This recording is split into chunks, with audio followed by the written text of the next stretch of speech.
So, yun na nga guys. Dito nakalabas na kami naman ulit. Dahil nakapagsimba kami. Tuwan-tuwa ako na nakapagsimba kami. May daanan na pababa, pero alam bababa na tayo. Saan? Doon. Pero ayan. Nakapagsimba kami guys. Nakituwan-tuwa. Tapos, ano pa?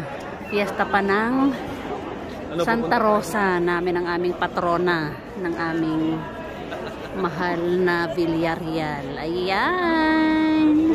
Nandito po ako ulit. Kasi nakapagsimba kami. 1 hour kami nakapagsimba. Ayan. Nakakatuwa lang. Nakasimba na kami. Ayan.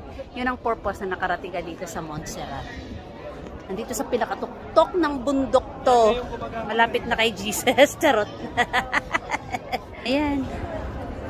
Ayan yung ating cable car doon. Ewan ko kung aabot itong ating pag ma-zoom ko.